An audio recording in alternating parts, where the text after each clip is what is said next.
Bismillahirrahmanirrahim. Assalamualaikum warahmatullahi wabarakatuh. Apa kabar kalian semuanya hari ini? Semoga dalam keadaan sehat walafiat semuanya ya. Amin.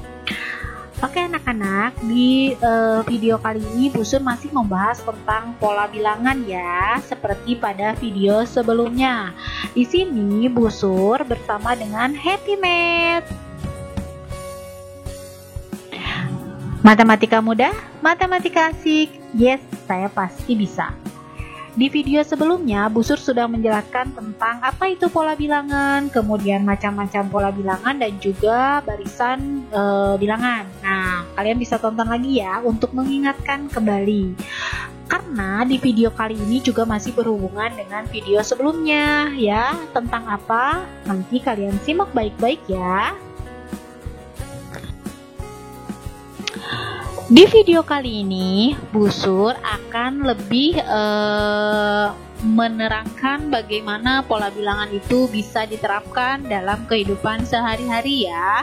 Jadi pada video kali ini Bu Sur akan memberikan beberapa contoh alias contoh soal mengenai penerapan pola bilangan ini. Jadi untuk mengingatkan kembali, kalian bisa simak lagi video Bu Sur sebelumnya ya untuk penggunaan dari rumus-rumus atau pola-pola bilangan yang sudah Bu Sur jelaskan di video sebelumnya. Kalian siap ya menyimak contoh-contoh yang akan Bu Sur berikan di video kali ini. Oke, contoh yang pertama nih, Bu Sur punya soal seperti ini. Seorang pemilik perkebunan jeruk dapat memanen 8 ton jeruk pada tahun pertama, 12 ton pada tahun kedua, 16 ton pada tahun ketiga, dan seterusnya. Jika hasil panen tersebut bertambah tetap sampai masa panen tahun ke-18, pertanyaannya adalah tentukan hasil panen jeruk pada tahun ke-18. Nah, jadi untuk menjawab soal ini, kalian bisa perhatikan tuh ya, bilangan-bilangan 8 ton, 12 ton, 16 ton. Jika kalian perhatikan, itu dia akan membentuk sebuah barisan ya. Nah, barisan apakah itu? Jadi barisan bilangannya pasti kayak gini nih. Setelah 8, 12, kemudian 16, berikutnya pasti dapat dipastikan adalah 20, kemudian 24. Jadi bisa kalian lihat di sini dia membentuk barisan aritmatika. Loh, Bu, kok bisa tahu itu barisan aritmatika? Perhatikan saja selisihnya atau bedanya. Tetap tidak? Oh iya, Bu, tetap. Kenapa? Coba kalian cek. 12 dikurang 8, 4. Kemudian 16 dikurang 12, 4 juga. 20 dikurangi 16, 4 juga. Maka itu adalah bedanya ya. Berarti dari soal cerita tersebut kita bisa mengetahui U1-nya atau suku pertamanya itu adalah 8. Kemudian bedanya itu adalah 4 dan N-nya itu atau banyaknya suku ya. Nah, itu adalah 18. Jadi pertanyaannya adalah tentukan hasil panen jeruk pada tahun ke-18. Itu yang ditanyakan adalah U18 ya. Jadi untuk mencari UN itu kan sudah diberikan rumusnya di video Bu Sur sebelumnya ya, yaitu UN sama dengan U1 ditambah dengan N dikurangi 1 dikali B ya. Berarti untuk mencari U18 tinggal kalian substitusi saja. U1-nya sudah ada 8, kemudian bedanya atau selisihnya sudah ada 4, dan juga N-nya sudah ada 18. Jadi tinggal langsung saja 8 ditambah dengan 18 dikurang 1 dikali dengan 4. Nah, kemudian nanti U18-nya itu berarti 8 ditambah dengan 18 dikurangi 1, 17 ya, dikali dengan 4. Nah, ini hati-hati mengerjakan soal seperti ini. Jangan kalian jumlahkan dulu 8 tambah 17 ya. Ingat kembali prinsip kabatakunya, kali bagi tambah kurang ya. Jadi selesaikan dulu yang kali, baru nanti yang tambah, oke? Jadi kita kalikan dulu 17 kali 4 berapa ya? 64. Kemudian baru dijumlahkan dengan 8. Maka hasilnya adalah 76. Oke? Jadi hasil panen jeruk pada tahun ke-18 adalah 76 ton. Sampai sini paham ya?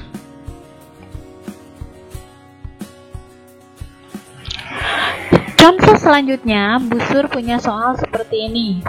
Beberapa buah mangkok disusun ke atas. Tinggi mangkok paling bawah adalah 12 cm dan jarak bibir mangkok yang satu dengan bibir mangkok yang tepat ada di atasnya adalah 2,5 cm.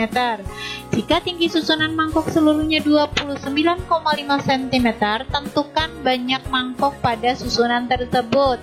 Dengan catatan di sini jarak antar bibir mangkok itu tetap ya di setiap susunannya. Nah, maka untuk menjawab soal ini kita katakan bahwa tinggi mangkok paling bawah itu 12 cm, maka ini kita sebut dengan U1 atau suku pertama ya. Dan bedanya itu adalah 2,5 cm. Jadi jarak antara dua bibir mangkok itu tetap 2,5 perbedaannya, maka itu adalah selisihnya atau bedanya. Sedangkan di sini UN-nya atau yang paling tingginya itu adalah 29,5. Berarti itu adalah UN-nya ya. Jadi tinggi susunan mangkok seluruhnya adalah 29,5 dan itu kita sebut dengan UN. Nah, pertanyaannya adalah yang ditanyakan adalah tentukan banyak mangkok pada susunan tersebut. Jadi mangkoknya itu ada berapa buah ya? Berarti kita sedang mencari N-nya di sini. Nah, kita tahu nih bahwa UN itu sama dengan U1 ditambah N-1 dikali B. Kan sudah ada UN-nya ya. UN-nya berapa? 29,5. U1-nya sudah ada 12. Nah, tapi N-nya belum ada. Jadi tinggal tulis saja dulu N dikurangi 1 dikali dengan bedanya 2,5. Nah, sudah seperti ini, kalian nanti tinggal distributif aja 2,5-nya masukin ke dalam kurung ya.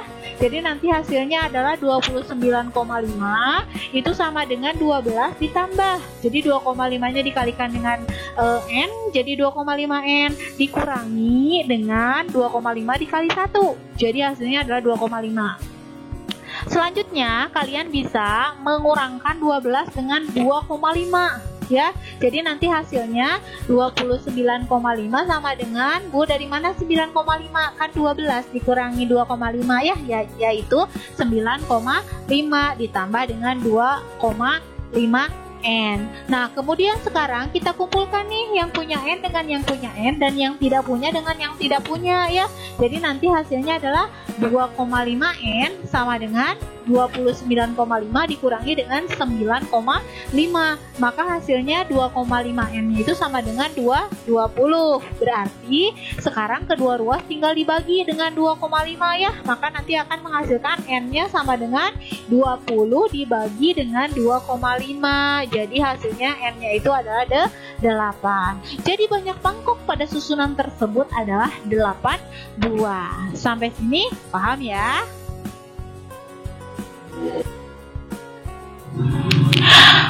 Oke, contoh soal selanjutnya, busur punya soal seperti ini. Sebagai tabungan biaya pendidikan anak pada tahun 2016, Bunda menyimpan uang di bank sebesar 2.400. Sedikit sekali ya. Ya, nanti kan lama-lama jadi bukit ya, dengan bunga majemuk sebesar 10% per tahun. Artinya, bunga tabungan tersebut akan berbunga lagi pada tahun berikutnya. Tentukan besar uang simpanan Bunda di bank tersebut pada tahun 2021 katanya ya. Nah, jadi untuk menjawab soal ini nih ya, berarti kalian harus pahami dulu di sini. Jadi tabungan pertama atau tabungan awal itu kita sebut dengan U1 atau suku pertama ya. Kemudian bunga 10% per tahun. Berarti besar tabungan berikutnya 2017 menjadi 110% dari tabungan tahun 2016. Tabungan 2018 menjadi 110% dari tabungan 2017 dan seterusnya. Maka dengan demikian rasionya itu menjadi 110% atau 1,1 ya. Dari mana Bu 1,1? Nah, 110% itu kan 110 per 100 ya. Jadi hasilnya adalah 1,1. Jadi uang tabungan sampai 2021 itu maka N-nya sama dengan 6 bukan 5. Kenapa? Karena tahun pertama menabung merupakan suku pertama ya. Jadi 2016, 2017, 2018, 2019, 2020, 2021. Jadi N-nya itu adalah 6. Oke. Nah, Jadi yang ditanyanya apa? Yang ditanyanya itu adalah UN-nya. Berarti U berapa? U6 ya. Ini merupakan barisan geometri ya. Jadi bukan barisan aritmatika kalau ini ya, barisan geometri karena rasio adanya, bukan selisih ya.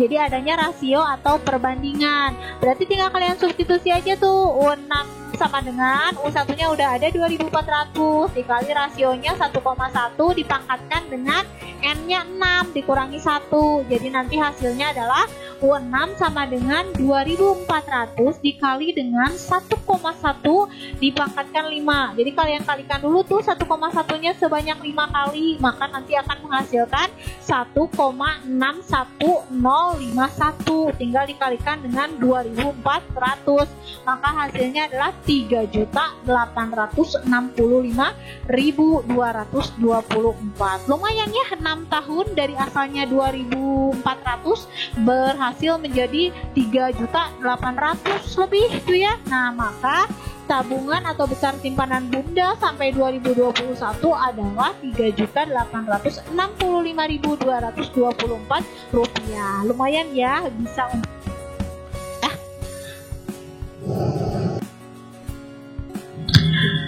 Oke, contoh berikutnya, Busur punya soal seperti ini nih ya.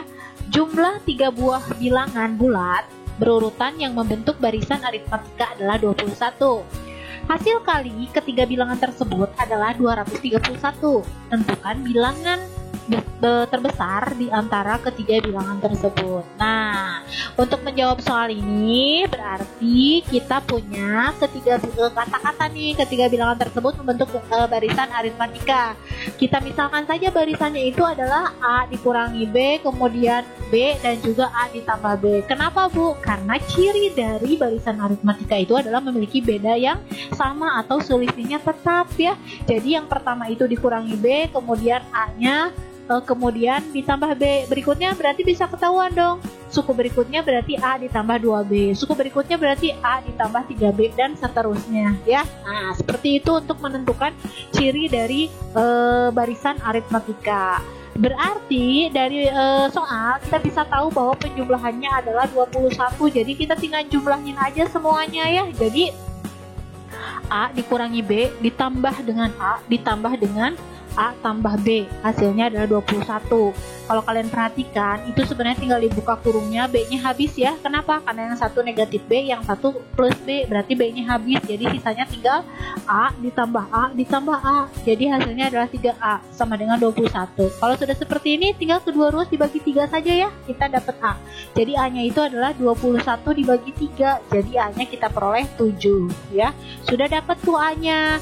Sekarang kita akan mencari B-nya dari mana? Dari kalimat pada soal berikutnya, yaitu hasil kali ketika bilangan tersebut adalah 231.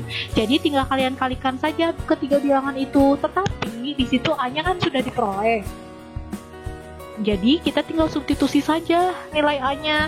Berarti A-nya kita ganti dengan 7 ya. Jadi 7 dikurangi B dikali 7 dikali dengan 7 ditambah B. Setelah itu kedua ruas kita bagi dengan 7 sehingga 7 yang tengah itu hilang ya. Atau berubah menjadi 1 kan. Jadi kita punya 7 dikurangi B dan 7 ditambah B untuk ruas sebelah kiri, dan ruas sebelah kanannya 231 dibagi 7 ya. Nah, berarti di sini kita peroleh 49 dikurangi B kuadrat sama dengan 231 dibagi 7 itu adalah 33 ya. Sekarang kita akan mengumpulkan yang punya B dengan yang punya B dan yang tidak punya dengan yang tidak punya. Berarti kita menghasilkan B kuadratnya itu sama dengan 49 dikurangi 33 sama dengan 16. Sudah selesai? Belum dong ya. Kenapa? Karena kita sedang mencari B-nya. Berarti kalau mencari B kita tinggal akarkan saja. Jadi akar dari B itu adalah akar dari 16 sama dengan 4 atau sama dengan negatif 4. Kenapa Bu? Karena 4 dikali 4 itu sama dengan 16. Tapi negatif 4 dikali negatif 4 juga adalah 16 ya. Positif kan, negatif kali negatif sama dengan positif. Berarti kita punya bedanya 2. Iya betul ya. Jadi kita harus mencoba satu-satu nih. Untuk B yang 4 bagaimana? Untuk A-nya yang sama dengan 7 dan B-nya sama dengan 4, bilangannya adalah tinggal kalian substitusi lagi ke awal. Jadi 7 dikurangi 4. A-nya kan 7, B-nya 4, ya kan? Jadi 7 kurangi 4, kemudian suku yang keduanya adalah 7 dan suku yang ketiganya adalah 7 ditambah 4.